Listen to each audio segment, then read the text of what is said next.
성도 여러분들, 보름 전에 우리 사회를 크게 충격에 빠뜨린 한 사건이 있습니다. 저는 이 사건이 좀 굉장히 충격이었습니다. 어떤 사건이었냐 하면은 한 항공사의 전직 부기장이 과거 동료였던 기장 2명을 살해한 사건이었습니다. 보통 비행기를 조종하는 또 기장, 부기장 같은 경우는 하늘에서 수많은 사람들의 생명을 책임지는 자리입니다. 그렇기 때문에 그들의 정신 상태, 육체적 상태, 그것은 매우 정상적인 범위 안에 들어가는 사람이 그런 비행기를 조종을 하게 됩니다.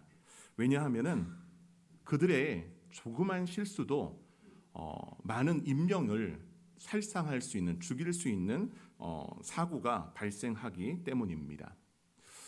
2015년도에 이 전 세계적으로 충격을 빠뜨린 사건이 있습니다. 바로 독일의 저먼윙스 항공사의 부기장이 이 혼자 조종석에 남았을 때 조종석의 문을 잠그고 그 비행기를 산으로 고의적으로 산에 충돌해서 150명 탑승했던 모든 사람이 죽은 사건이 있기 때문에 이 기장의 모습을 본다면 우리가 조금 충격이다라는 그런 생각을 갖습니다. 조종사는 어떻습니까? 평소에 많은 훈련을 합니다. 정신적, 육체적, 심지어는 이 알코올성 음료나 또 알코올을 섭취하고 몇 시간이 지나야지 비행기 조종대를 잡을 수 있을 만큼 특별한 직업의 군을 가지고 있는 사람들입니다. 이 독일의 저먼윙스 부기장이 이런 사건을 일으키기 전까지 그의 정신적, 육체적 감정들 또 그의 주변의 동료들의 이야기를 들어보면은 아무 문제가 없었다는 겁니다. 그럴 사람이 절대 아니라고 말했다는 겁니다.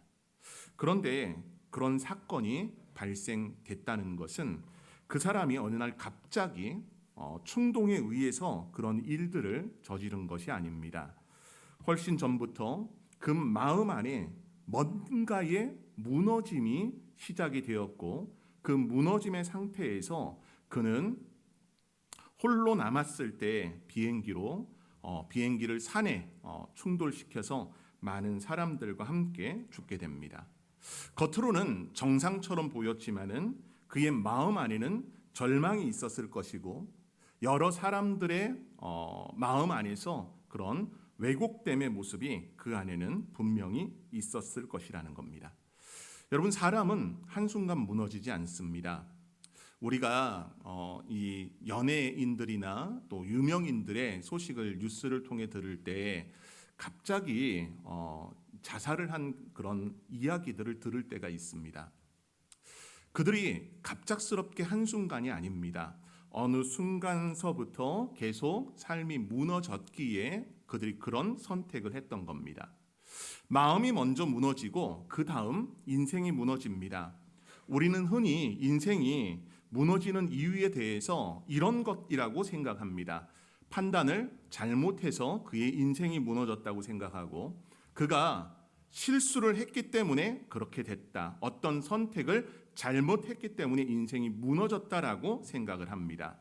그러다 보니 사람들은 우리는 조금 더 신중해지고 더 지혜로워지려고 합니다. 그러나 그렇지 않습니다.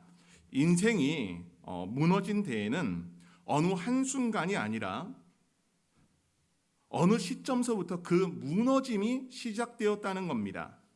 어떤 사람은 사람을 너무 많이 사랑해서 무너집니다. 어떤 사람은 성공했기 때문에 무너지는 사람도 있습니다. 어떤 사람은 명예와 권력, 부요함을 붙잡다가 넘어지는 경우도 있습니다. 사람에게 인정받는 것을 놓지 못해서 무너지는 사람들도 있습니다. 겉으로 보면은 그들 모두는 열심히 살다가 무너지는 것처럼 보입니다. 한 가지 그들 안에 있었던 게 뭘까요? 저는 이거라고 봅니다. 그들이 가장 사랑하는 사랑의 문제라는 것. 사람은 믿는 대로 사는 존재가 아니라 사랑하는 대로 살아가는 존재라는 겁니다. 그 마음 안에 뭔가가 하나 자리 잡게 되면 그것을 사랑함 가운데 우리 마음은 뺏길 수밖에 없다라는 겁니다. 사랑하는 성도 여러분들, 오늘 솔로몬은 성경에서 가장 지혜로운 사람이라고 했습니다. 그는 어리석음 때문에 무너지지 않았습니다. 그는 몰라서 실수해서 또 실패한 그런 사람이 아닙니다. 그의 인생이 무너진 데는 사랑이 바뀌었기 때문입니다. 오늘 하나님은 우리에게도 말씀하십니다. 사랑이 바뀌면 인생이 무너진다는 것. 사랑하는 성도 여러분들, 솔로몬은 어떻게 이런 상태까지 왔을까요? 오늘 열왕기상 11장 말씀을 보면은 갑자기 솔로몬이 무너진 것처럼 그렇게 보입니다. 11절 말씀에 보면은 솔로몬 왕이 바로의 딸 외에 이방 많은 여인을 사랑하였더니 곧 모압과 암몬과 에돔과 시돈과 헷 여인이라라고 하면서 본문을 쭉 이어갑니다.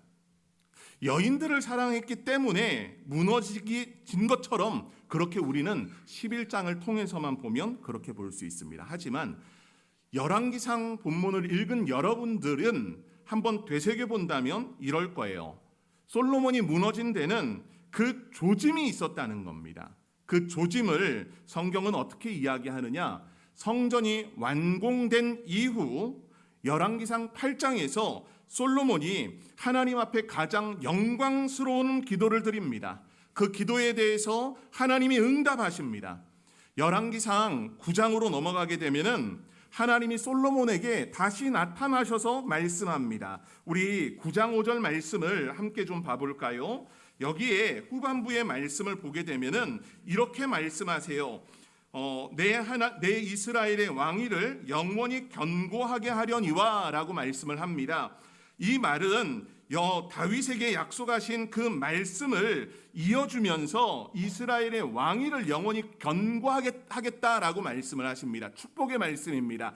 이 말씀으로만 끝나지 않습니다. 6절과 7절 말씀, 9장 6절과 7절 말씀을 보면 그 후반, 6절 후반의 말씀부터 제가 읽어드릴게요. 다른 신들을 섬겨 그것을 경배하면 내가 이스라엘을 내가 그들에게 준 땅에서 끊어 버릴 것이요 말씀을 합니다.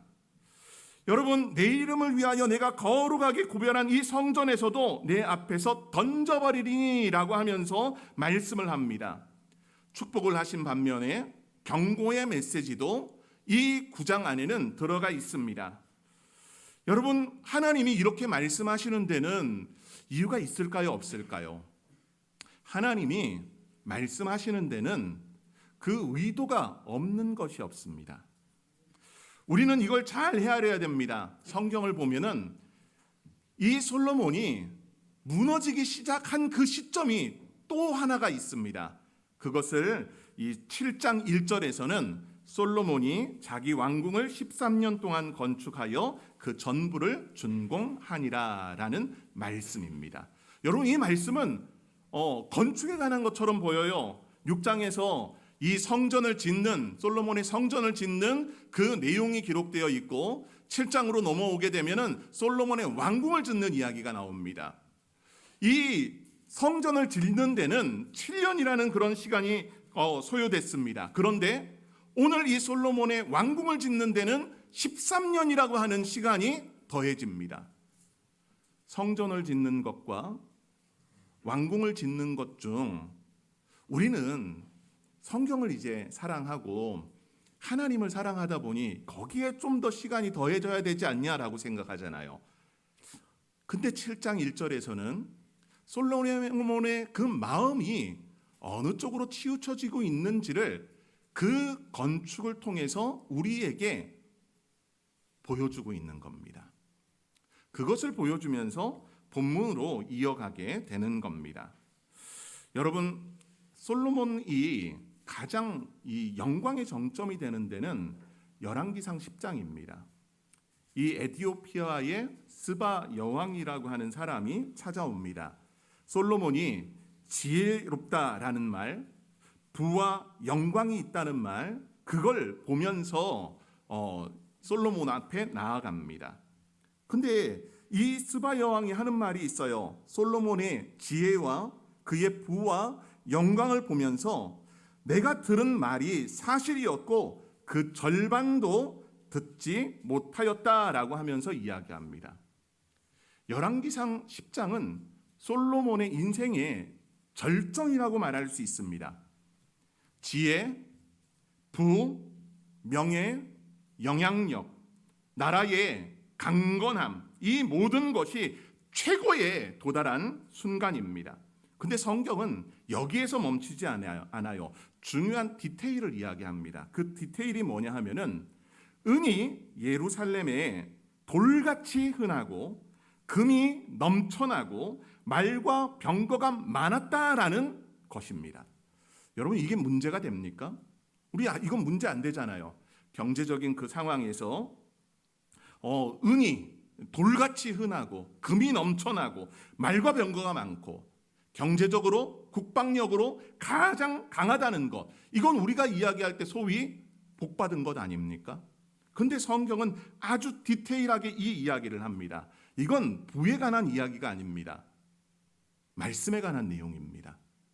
신명기에 하나님이 금지하신 것이 있어요. 그 금지가 무엇이냐 하면 말을 많이 두지 말라, 아내를 많이 두지 말라, 은과 금을 많이 쌓아두지 말라. 여러분, 솔로몬은 하나님이 금지하신 그 길을 걷고 있었던 겁니다. 우리는 그걸 축복이라고 이야기하지만 하나님은 그것을 금지하셨습니다. 가지 말아야 할 길을 솔로몬은 걷기 시작한 겁니다. 겉으로는 가장 성공한 순간이지만 속으로는 이미 하나님을 향한 이 방향이 바뀌어졌음을 보여줍니다. 여러분, 이게 얼마나 무서운 말씀인지를 잘 헤아려야 됩니다. 여러분, 그것을 우리는 문제라고 생각하지 않습니다. 앞서 말했듯이 그것을 복이라고 말합니다. 하나님의 은혜라고 말합니다. 그러나 하나님은 다르게 해석하십니다. 이것이 너의 마음을 돌이킬 것이다 라는 겁니다. 사랑하는 성도 여러분들, 여러분들 안에 그런 부분들 없습니까? 인생은 한순간 무너지는 것이 아니라 그 무너짐의 그 과정에서 우리가 가장 주의해야 할 것이 우리가 성공했을 때입니다. 우리가 많은 것을 쌓았을 때라는 겁니다. 왜 그럴까요? 여러분, 이미 성공 속에, 번영 속에, 인정 속에 조금씩 하나님과 멀어지게 됩니다. 오늘 본문 2절 말씀은 그가 사랑하였더라, 그의 마음이 돌이켜졌더라 라고 말씀을 합니다. 사랑하는 성도 여러분들, 성공은 누구나가 다 원합니다. 여러분 중에 성공 원하지 않는 분 없을 거예요. 모두가 다 성공하고 세상 가운데서 승승장구하고 많은 부를 이루기를 소망합니다. 저도 여러분들이 그러기를 바랍니다. 하지만 그것이 독이 된다면 저는 여러분들이 세상의 것에 취해 살아가지 않는 성도가 되기를 소망합니다. 오늘 이 본문의 1절 내용을 보면은 솔로몬 왕이 바로의 딸 외에 이방의 많은 여인을 사랑하였으니라고 말씀을 해요. 여러분, 여기에서 오해하지 말아야 되는 게 있어요. 솔로몬이 단순히 여자를 좋아해서 결혼을 많이 했을까요? 그의 불타는 성욕으로 인해서 이 많은 여자들을 뒀던 걸까요? 전혀 그렇지 않습니다. 이 부분은 당시에 왕이 결혼하는 그 문제는 개인의 문제가 아닙니다. 나라를 위한 부분입니다. 왜? 그 당시에는 오늘날처럼 어떤 세계적인 기구가 존재했던 것이 아닙니다. 어떤 회의가 존재해가지고 서로 이 평화를 이루기 위한 그런 목적의 기구들이 존재한 것 아닙니다. 각 나라의 이 평화를 위해서는 두 가지 방법이 있어요. 아주 강한 힘을 갖는 겁니다. 누구도 범접하지 못할 정도로 아주 강한 힘. 그럼 누가 덤비겠습니까? 안 덤비죠. 또 하나는 그런 힘이 없다면 주변 국가들과 동맹을 맺는 겁니다. 근데 동맹을 맺는 방법에서 가장 확실한 방법은 뭘까요? 조약서를 쓰는 것. 여러분, 조약서, 종이는 찢으면 그만입니다. 동맹의 가장 확실한 방법은 결혼입니다.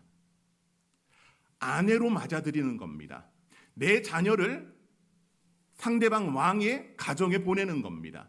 이건 가장 확실한 방법입니다. 그것을 통해서 전쟁을 막고 동맹을 맺으면서 나라의 안정을 키워갑니다. 그런데 이런 부분에 솔로몬이 700명의 후궁과 300명의 첩을 둔 것이라고 하면서 주변 나라들과 평화를 유지했음을 우리에게 보여줍니다. 여러분, 겉으로 보면은 완벽한 선택 같아요. 나라를 지켰지요. 성공했지요. 번영을 이뤘지요. 그런데 하나님은 이것이 문제라고 합니다. 본문 11장 2절 말씀을 보게 되면은 중간에 이런 말씀이 등장합니다. 그들이 반드시 너희의 마음을 돌려 그들의 신들을 따르게 하리라 하셨으나 솔로몬이 그들을 사랑하였더라.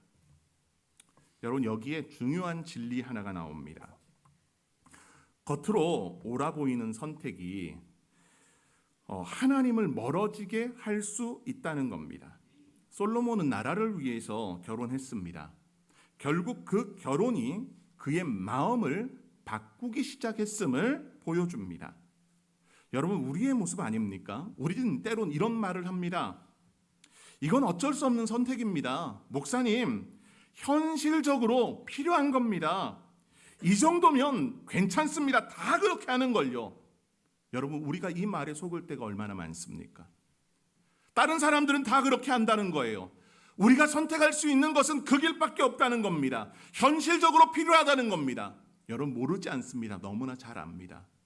하지만 그것이 과연 하나님이 원하시는 것인가? 라는 것. 사랑하는 성도 여러분들, 우리는 붙잡는 것이 있다면 우리가 붙잡는 것이 우리를 이끌어 갑니다.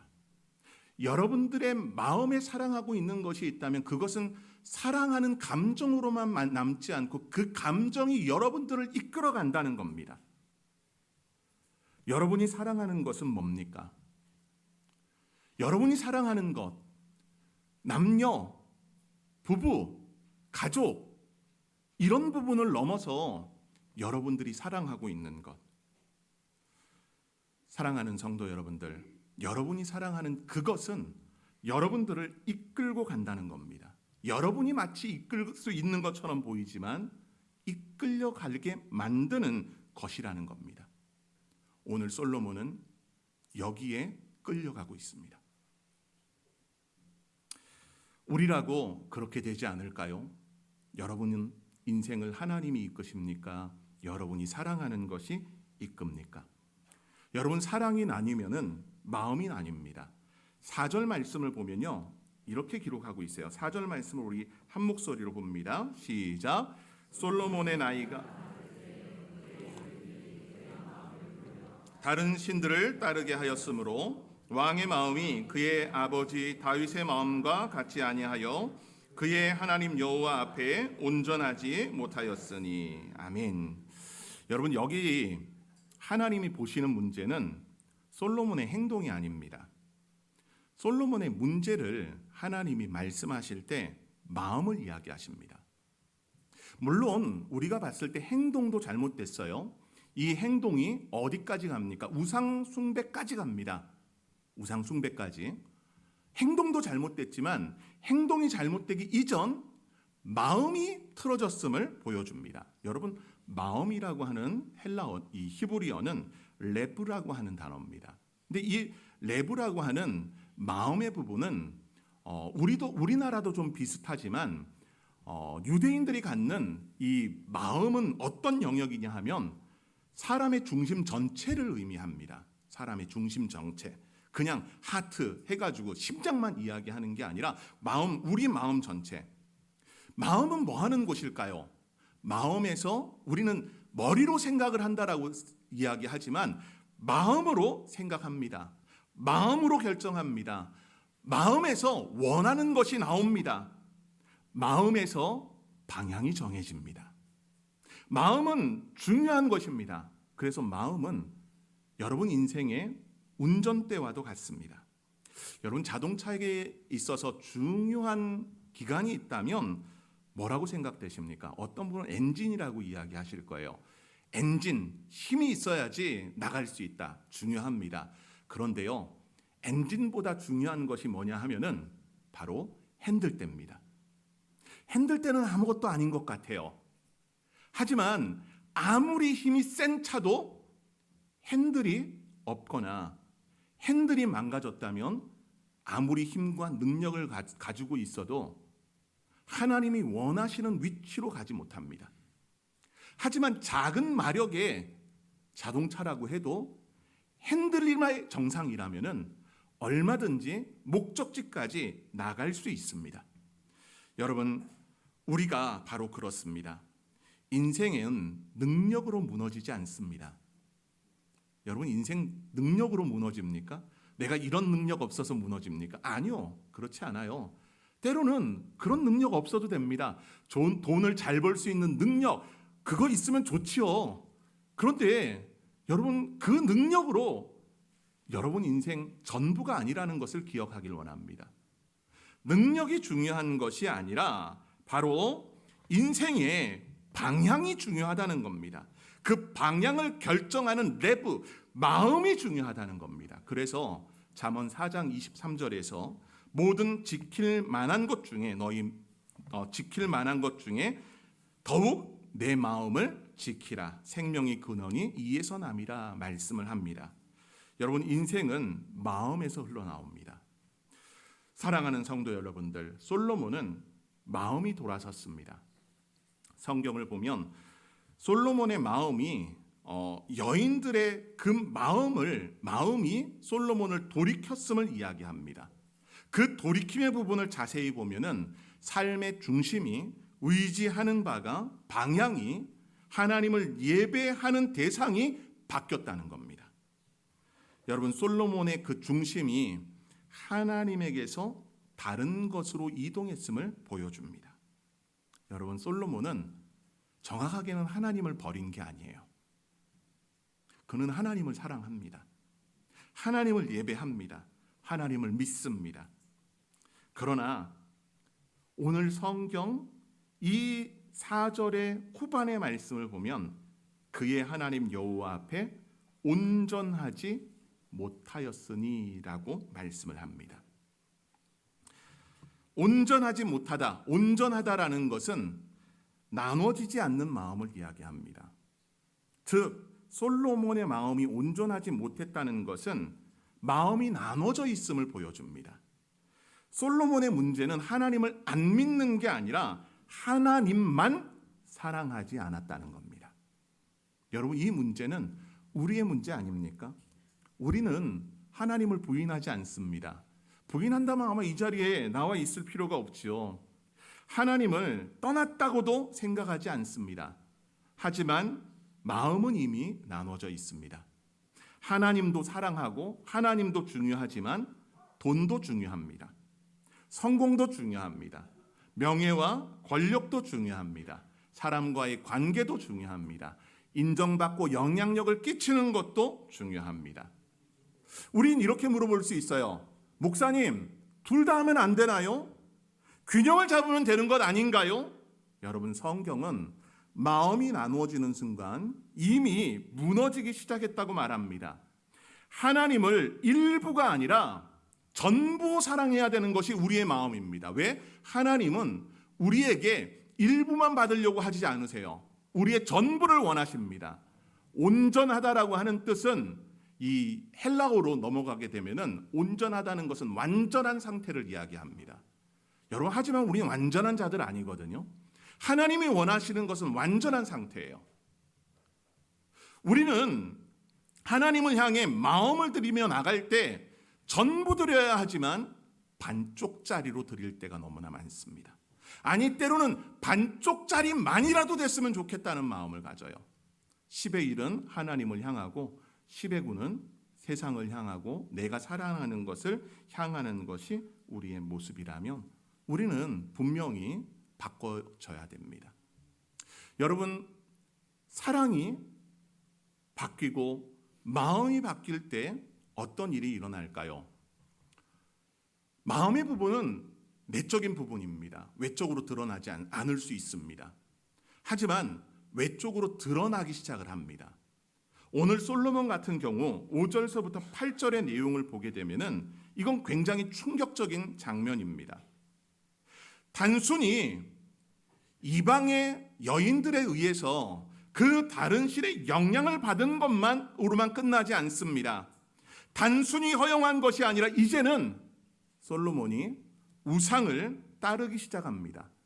더 나가서 7절 말씀을 보면은 모압에 가증한 그노스를 위하여 예루살렘 앞 산에 산당을 지었고 또 암몬 자손의 가증한 몰렉을 위하여 그와 같이 하였으며 말씀합니다.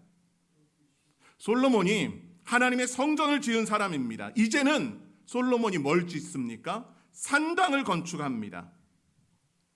개인의 타락이 공적인 시스템으로 넘어갑니다. 인간의 개인의 죄가 공동체의 죄로 확장됩니다. 우상 숭배는 단순한 종교의 문제를 넘어섭니다. 여러분, 몰렉 같은 경우는 신에게 자기의 자녀를 불태워 제물로 드리는 제사를 드립니다. 자기의 자녀를 불태워 드리는 것. 우상을 위한 예배의 장소를 만든 솔로몬의 모습.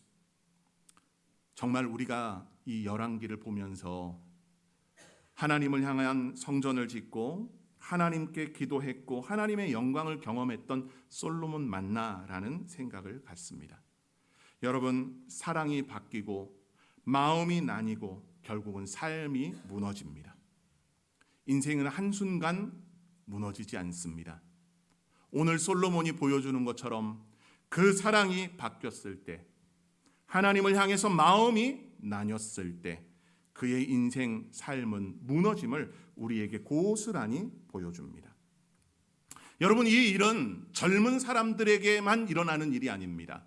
성경을 보면 4절에 솔로몬이 나이가 많을 때에라고 하면서 그의 인생의 후반임을 우리에게 보여줍니다.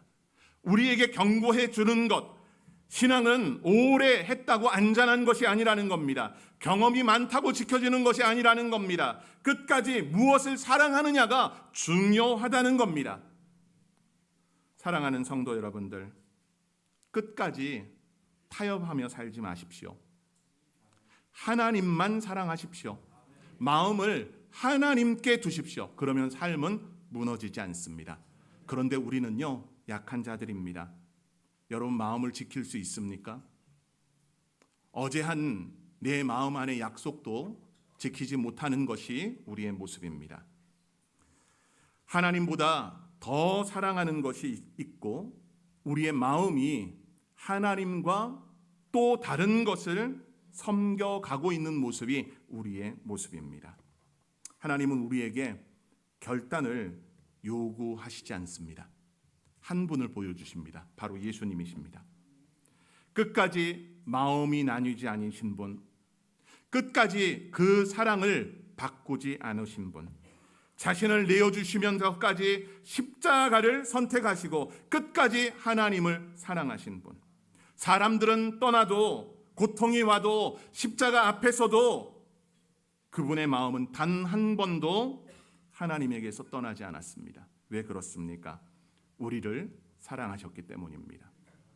우리가 하나님보다 다른 것을 더 사랑해서 무너질 때 그분은 하나님을 끝까지 사랑하심으로 우리를 살리셨습니다. 우리는 결단으로 바뀌는 존재가 아닙니다. 사랑을 볼 때 바뀝니다. 십자가를 볼 때 바뀌는 겁니다. 그리스도의 십자가를 바라보면서 여러분, 한 주간 고난 주간을 보내며 그리스도의 부활을 바라보면서 하나님께로 나아가는 은혜가 우리 온 성도 여러분들에게 있기를 간절히 소망합니다.